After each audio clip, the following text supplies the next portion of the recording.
Mum was absolutely convinced that she was able to drive, that she was fine to drive. And I would say to her, Mum, you can't drive. You keep getting lost. And she'd say to me, there's nothing wrong with me. I'm perfectly fine. I'm a great driver. And I think, how can you not see this?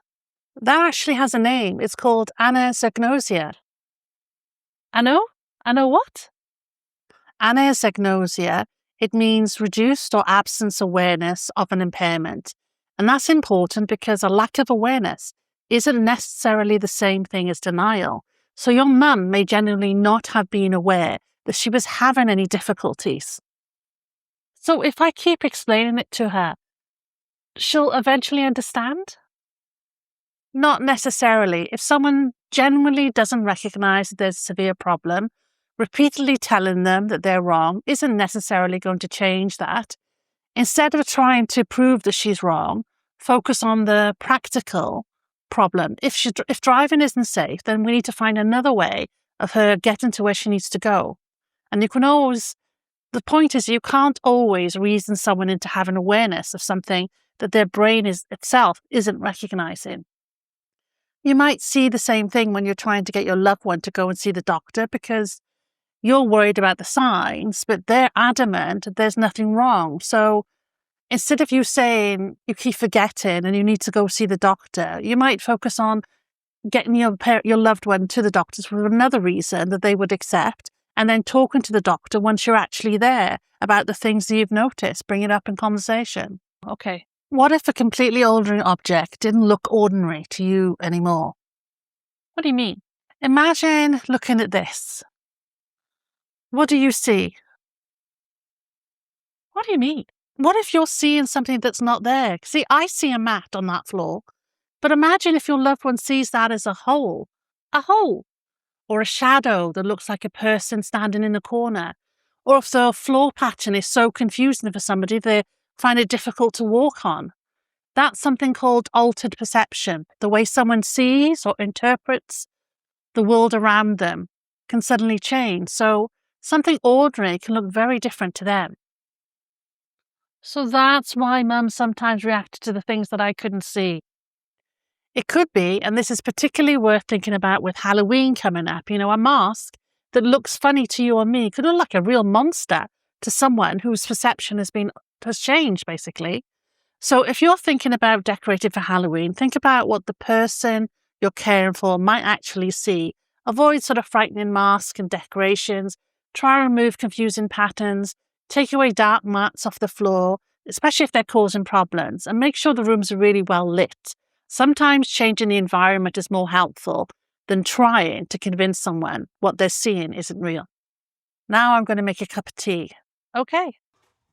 Cup out, tea bag, kettle on. Wait, what are you doing? I'm making tea. You've just put the tea bag in the kettle. Exactly. But you know how to make tea. I do, but imagine that I suddenly couldn't work out the sequence of all those familiar steps. That's apraxia. It's difficulty carrying out a familiar task, even though the person may still understand what they're trying to do. So it's not that they've forgotten how to make tea. No, not necessarily. The problem can be putting the steps together.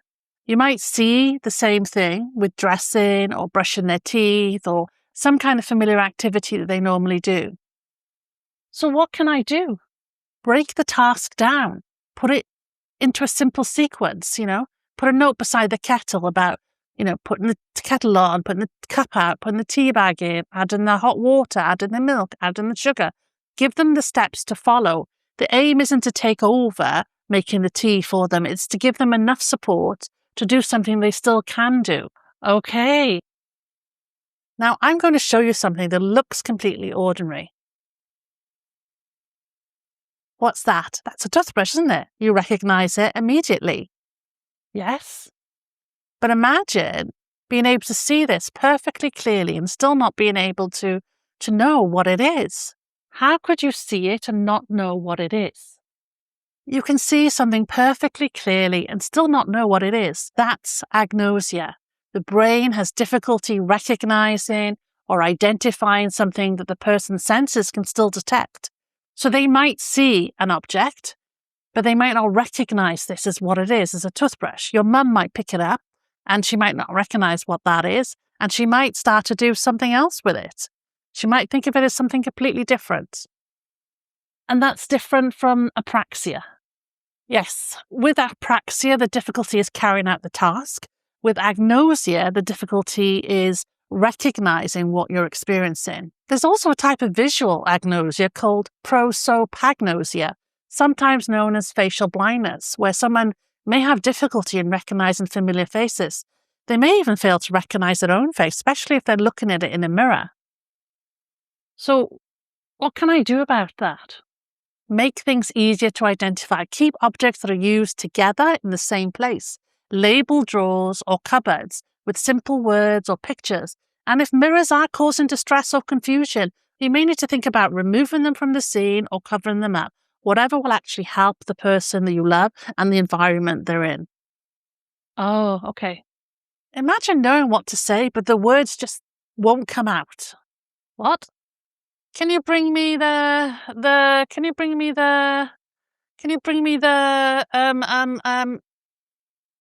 remote? Yep. Yes.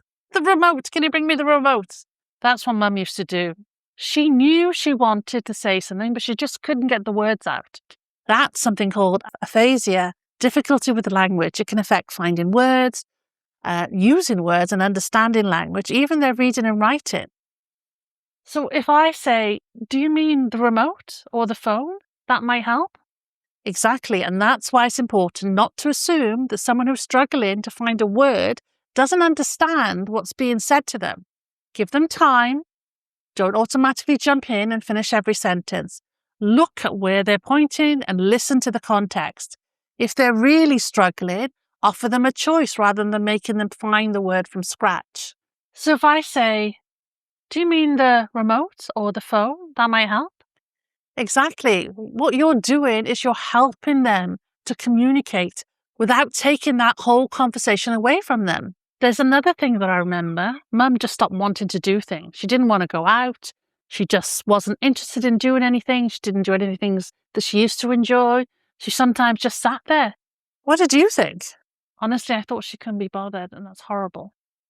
And that's something that I wish I had understood earlier, because what it is, it's something called apathy, a loss of motivation or interest in initiating an activity. Your loved one may not be choosing to do nothing. They may just have a difficulty in getting themselves to start to do something. So what should I do? Don't always wait for them to say they want to do something. Make the first step. Really, instead of saying, do you want to go for a walk? You could say, come on, Mum, let's go. Let's sit outside. It's a beautiful day, only for about 5 or 10 minutes. Get the activity going with them. Sometimes once they've started, they'll continue, and sometimes they won't. Either way, it doesn't necessarily mean they don't care or don't want to be involved. And then there's that one that everybody knows about, forgetting things. Yes, amnesia. That's amnesia. Mum would ask me something and I'd answer her, and then 5 minutes later, she'd ask me exactly the same question again. And I would think, I've literally just told you that. Memory loss. With Alzheimer's, one of the things that can happen is difficulty retaining new information.